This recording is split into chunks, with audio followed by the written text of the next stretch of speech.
Olá, queridos, graça e paz. Nós vamos partilhar da palavra do Senhor mais uma vez aqui na internet, porque não estamos nos reunindo publicamente juntos. E eu quero chamar você a abrir a sua Bíblia em 2 Reis, capítulo 5. 2 Reis, capítulo 5, a história de Naamã, uma história que me apetece muito, que me marca muito na Bíblia e eu quero partilhar com vocês. 2 Reis 5. Naamã, comandante do exército do rei da Síria, era um grande homem diante do seu senhor e de muito conceito, porque por ele o Senhor dera vitória à Síria. Era ele herói de guerra, porém leproso.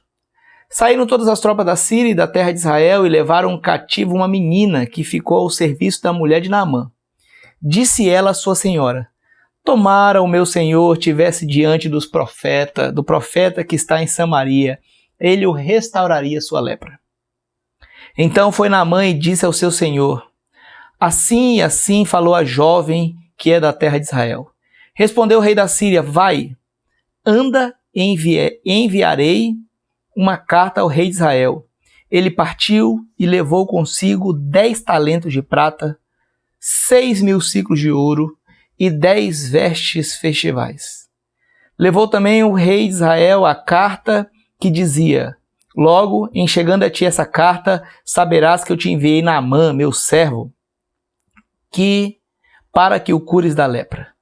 Tendo lido a carta, o rei de Israel rasgou as suas vestes e disse: acaso sou Deus com poder de tirar ou dá-la a vida?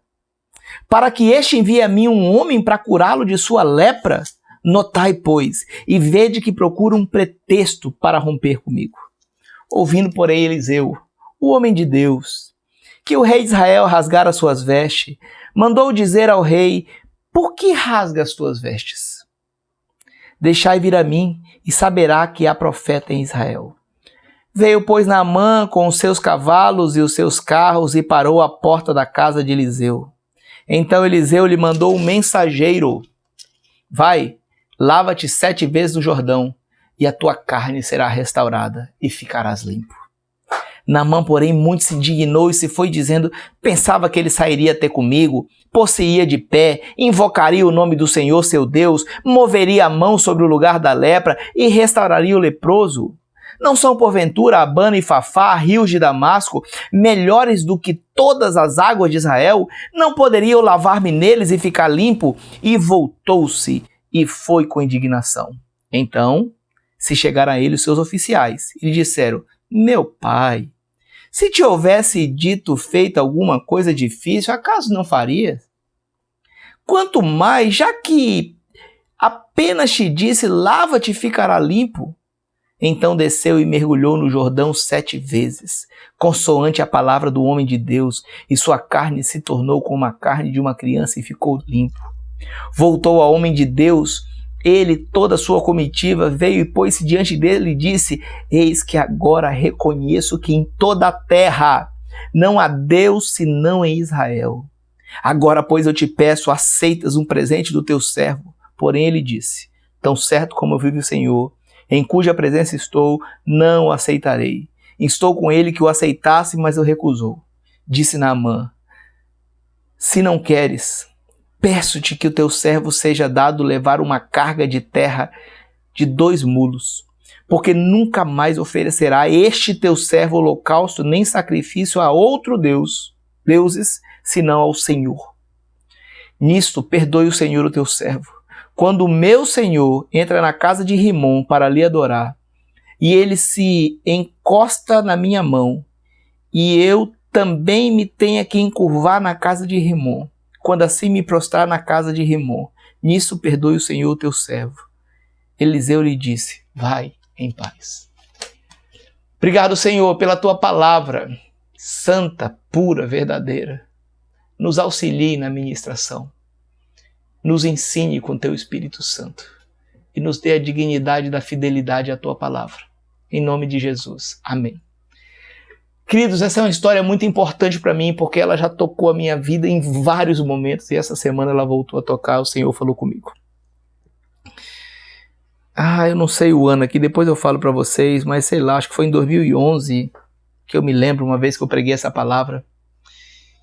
E naquele tempo eu dei o nome assim, atitudes que nos aproximam de Deus no tempo de crise. E esse tema é muito atual para hoje. Olhar esse texto e perceber que algumas atitudes nos aproximam de Deus e algumas atitudes nos afastam de Deus. Queridos, a vida cristã é para glorificar a Deus e você sabe disso. E você sabe como é difícil equalizar a teoria com a prática. E nenhum momento é melhor para fazer isso do que no momento de crise. Porque é um momento que nós precisamos dar respostas. É um momento que nós precisamos de resposta, que as pessoas precisam de resposta. E nesse momento, essas atitudes vão fazer com que nós fiquemos mais perto ou mais longe de Deus. Que nós glorifiquemos mais ou não glorifiquemos o nome de Deus. E aqui nós temos alguns personagens que eu queria trazer à tua memória. Primeiro, um alto comandante da Síria, muito querido pelo seu senhor. Um comandante que era um comandante fiel, poderoso, que esse senhor já tinha ganho muitas batalhas por conta desse comandante, mas tinha lepra. Hoje conhecido como hanseníase, uma doença que tem tratamento, tem cura, mas naquela época não tinha cura, e além de não ter cura, como é uma doença contagiosa, a pessoa estava fadada a ficar isolada, exilada, emocionalmente acabada, socialmente destruída, uma doença muito cruel naquele tempo. Nós temos uma menina que nós não sabemos o nome. Naquela época a Síria dominava e Israel vivia por ali. E meio que com os olhos fechados ou um acordo de cavalheiros, de vez em quando eram roubadas meninas e meninos de Israel para servirem aos sírios. E essa menina foi levada cativa, foi roubada da sua casa, dos seus pais, da sua cultura, da sua religião, e ela era empregada. Na verdade, ela era uma escrava que estava servia para ajudar a esposa desse comandante, né? Do comandante da Síria. Nós temos o rei de Israel, nós temos um profeta lá em Israel, e nós temos aqui os oficiais do comandante. Então, 1, 2, 3, 4, 5. 5 personagens nessa história, 5 atitudes que podem nos aproximar ou nos afastar de Deus. E eu quero chamar você a primeiro ver as atitudes que nos aproximam de Deus. Primeiro, amor e fé sem olhar a quem, que foi a atitude da menina. Queridos, olha que coisa bonita. Você tem uma menina que está na casa do seu algoz. Você tem uma criança que foi levada cativa, que está fadada a servir uma família até o ponto de não servir mais. Está lá. Que agora tem um dono, uma dona, que vive a intimidade do lar. E na intimidade do lar, os escravos ou os empregados sabem de tudo o que acontece. E ela olha o seu senhor, o seu dono, sofrendo, morrendo aos pouquinhos, se acabando. E sabe o que ela faz, queridos? Ela demonstra amor. Ela demonstra compaixão.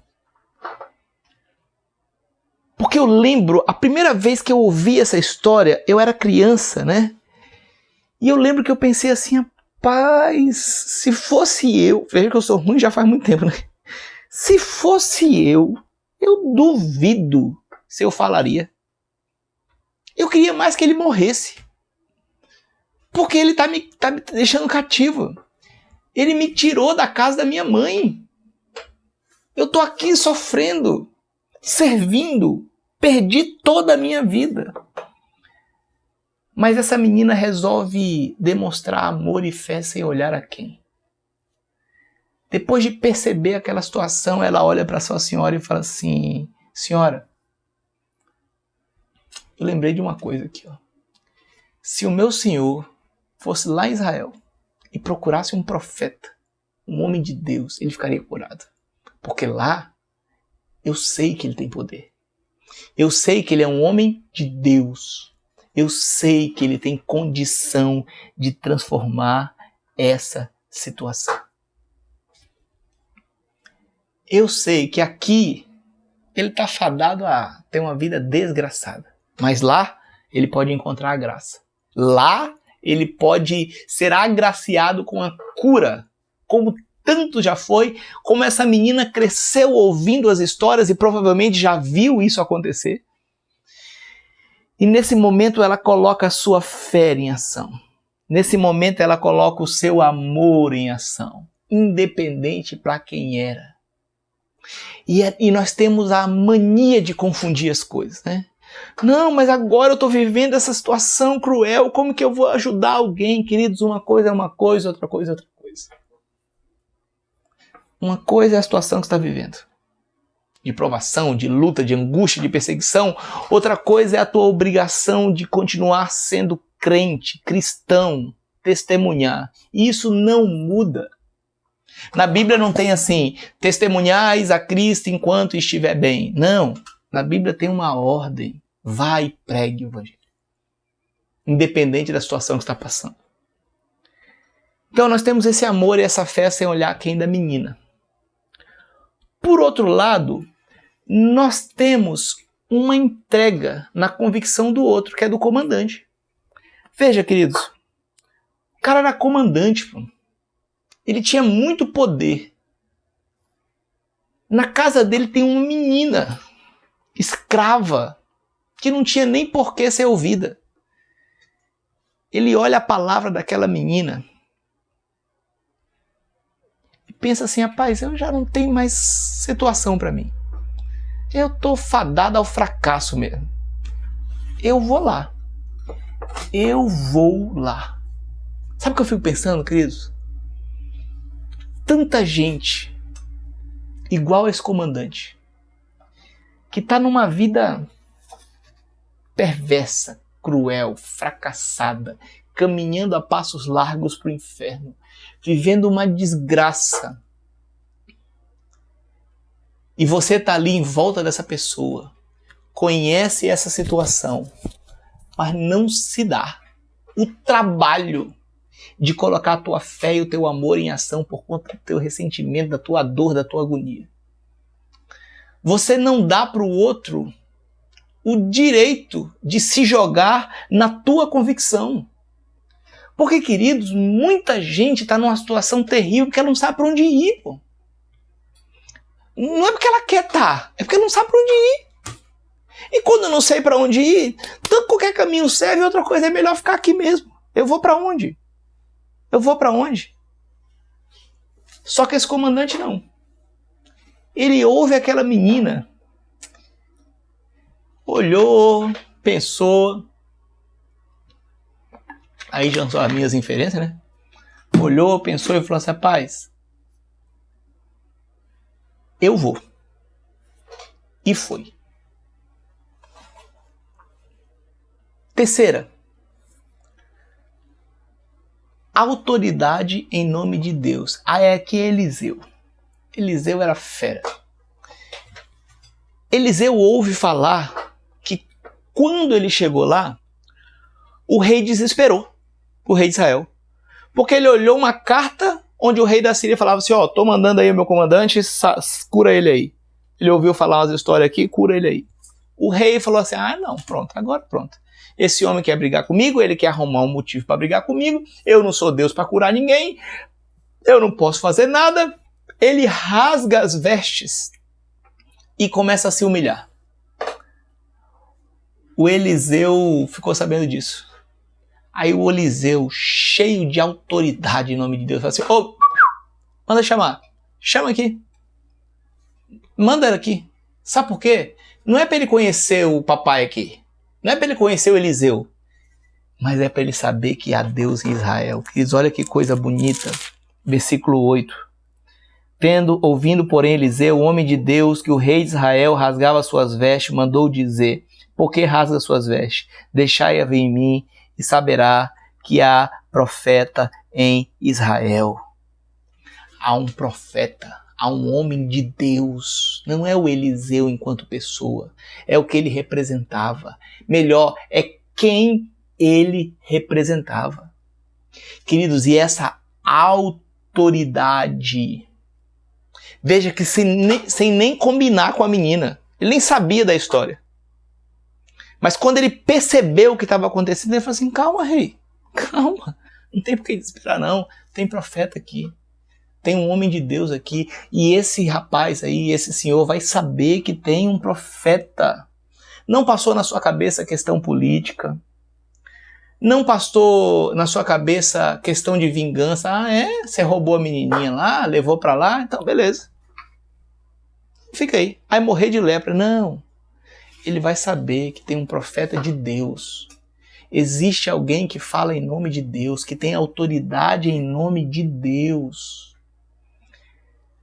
2 Timóteo 1:2, Paulo falando para Timóteo, diz assim: e por isso estou sofrendo essas coisas, todavia não me envergonho, porque sei em quem tenho crido e estou certo que Ele é poderoso para guardar o meu depósito até aquele dia.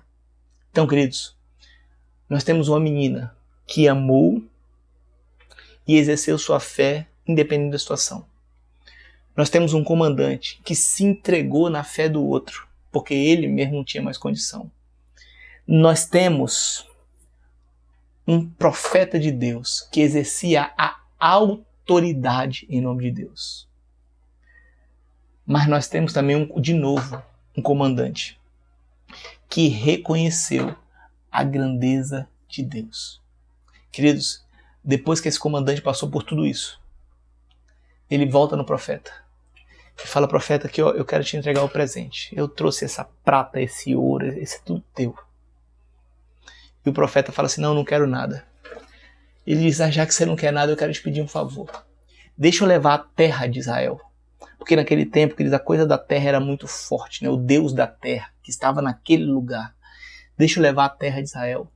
E a partir de hoje eu não vou adorar nenhum outro Deus. Porque eu entendi que aqui tem Deus. Eu entendi que esse profeta age em nome deste Deus. E eu já quero pedir um perdão. Quando o meu dono, quando o meu senhor vai adorar lá o deusinho lá, o Rimon, ele segura em mim e eu tenho que me abaixar por conta da minha função. Mas eu não estou me abaixando diante de Rimon. Eu vou adorar este Deus. Uma atitude de reconhecimento da grandeza de Deus. De no meio de tudo aquilo parar e falar: é esse Deus que eu quero adorar. É esse Deus que eu entendi quem é. Por outro lado, queridos, se isso tudo nos aproxima de Deus, o nosso amor e a nossa fé, igual a menina, a entrega da convicção do outro, do comandante, depois o reconhecimento desse comandante, a autoridade que eu exerço em nome de Deus, que na hora da crise me aproxima e aproxima as pessoas de Deus. Tem duas atitudes aqui que nos afastam de Deus. Primeira, não aproveitar as oportunidades. No momento de crise, queridos, surgem muitas oportunidades para pregar Deus, para falar Deus. O rei de Israel teve uma oportunidade de bandeja nas mãos que Deus deu para ele. O chefe do exército do seu inimigo, do rei da Síria, pagão, estava na sua frente. Ele podia receber aquela carta e falar assim: meu filho, vem aqui, sente aqui. Sente aqui. Eu não tenho condição de fazer não, mas aqui tem um profeta. Se a menina que estava cativa lembrou que tinha um profeta em Israel, o rei que estava em Israel, em liberdade, com todo o poder, que tinha todo acesso ao profeta, nessa hora se desesperou. Ele esqueceu quem era Deus. Ele esqueceu do profeta de Deus. Queridos, muitas vezes, na hora da crise, nós perdemos a oportunidade de glorificar o nome de Deus, de nos mostrar como cristãos, porque o desespero é tão grande. O rei pensou politicamente. Olha o que ele pensou. Esse rei quer acabar comigo. Ele sabe que eu não tenho poder. Ele sabe que eu não posso curar ninguém. Aí eu não vou curar esse senhor aqui. Ele vai chegar lá e vai falar que não curou. E ele vai acabar com a nossa paz. Ele vai vir aqui, vai nos destruir. E aí ele chora e se humilha. Se humilha para quem? Ele tinha Deus, queridos. Ele foi colocado naquele lugar por Deus. Ele era da linhagem de rei. Ele conhecia as histórias de Deus. Ele sabia quem era Eliseu, ele sabia dos feitos de Deus e sabia que no momento desse ele podia clamar a Deus, mas ele se desespera, rasga suas roupas, num ato infantil.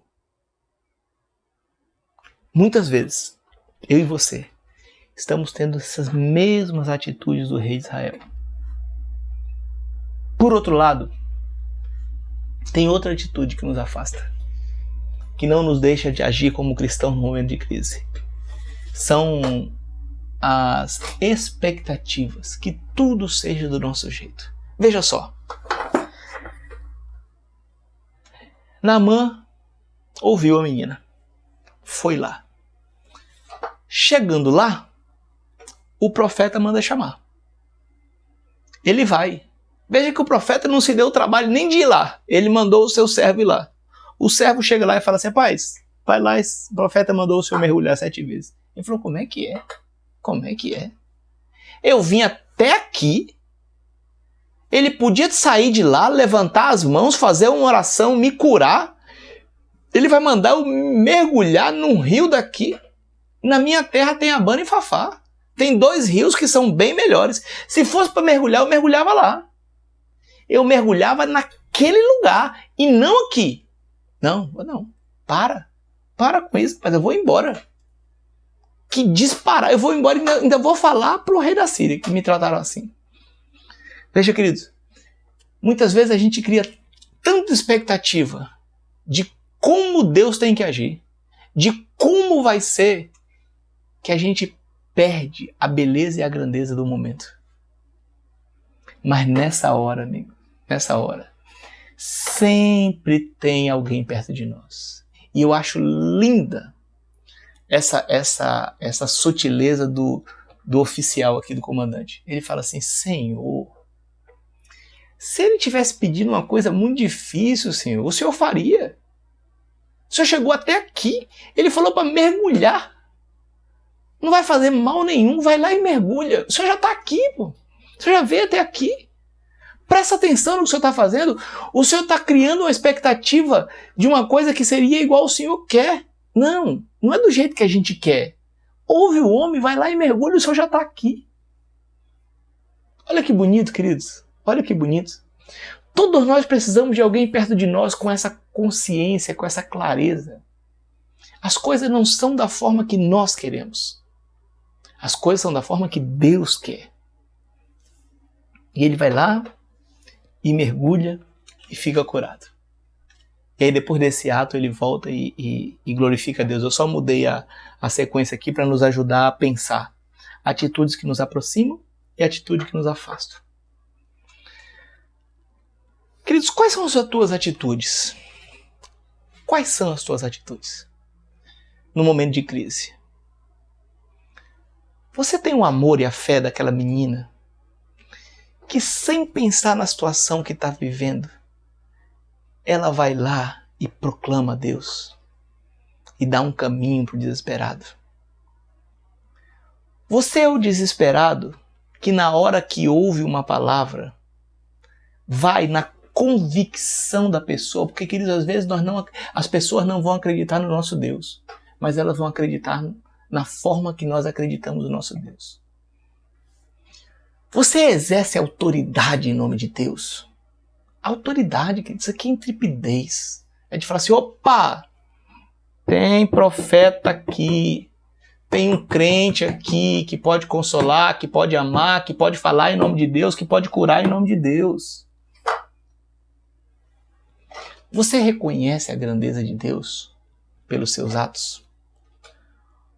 Ou você não aproveita as oportunidades que o Covid tem te dado? Ou você cria tantas expectativas que você se perde pelo caminho? Que você perde a beleza de tudo que está acontecendo?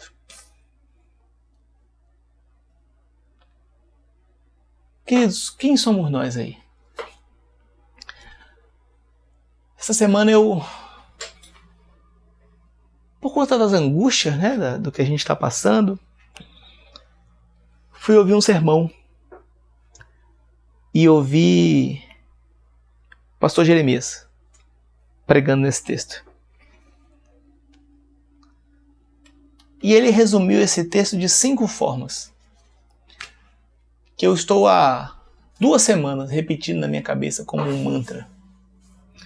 Porque ele disse assim, ó, que ele quer para a vida dele viver uma vida sem amargura. Igual a menina, que estava lá presa, machucada, com todos os motivos do mundo para ser amargurada. Mas ela age com fé, ela age com amor. Uma menina cheia de fé, que independente da sua situação, continua acreditando. Uma pessoa cheia de compaixão, que olha a dor do outro e coloca a dor do outro acima da sua dor. Que não negocia com a dor do outro. Eu estou sofrendo mais do que o senhor, porque eu estou aqui presa. Não, tem compaixão. Uma pessoa doadora, que dá aquilo que tem de melhor para o outro. E uma pessoa missionária, que prega, que fala, que anuncia o caminho. Igual essa mocinha, que a gente não sabe o nome, mas que desencadeou todo esse processo. Que desencadeou a salvação de um homem que teve contato com o Deus verdadeiro. Que desencadeou a proclamação do nome de Deus, porque lá na frente tinha um profeta que tinha condição de fazer. Que desencadeou o carinho de um oficial que olha para o rei e fala assim, rei, ô meu senhor, não liga para todas as expectativas não. Queridos, eu fiquei pensando assim, meu Senhor, como eu quero viver sem amargura. Como eu quero viver cheio de fé. Como eu quero viver cheio de compaixão. Como eu quero ser uma pessoa doadora. Como eu quero ser uma pessoa missionária. Com a graça de Deus, queridos, eu vou conseguir. Viver sem amargura, cheio de fé, cheio de compaixão, ser missionário, ser doador e ser missionário. Se você quer experimentar isso também, vem pra cá. Deus nos deu um momento maravilhoso chamado pandemia. Um vírus maravilhoso chamado Covid-19.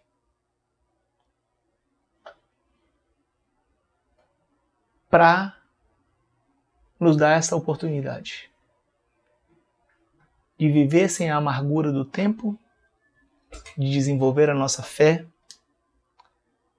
de distribuir compaixão, de doar aquilo que nós temos melhor e apontarmos um caminho para que as pessoas encontrem Jesus. Que Deus te abençoe. Que esse texto fale ao teu coração como falou ao meu coração. E que lá na frente as pessoas possam nem lembrar do teu nome, como essa menina de Israel. Mas que vidas sejam transformadas. Que mais pessoas consigam desenvolver o seu papel diante do reino. A partir da tua atitude. Sem amargura, cheia de fé, cheia de compaixão, doadora, missionária. Bom domingo para você. Paz.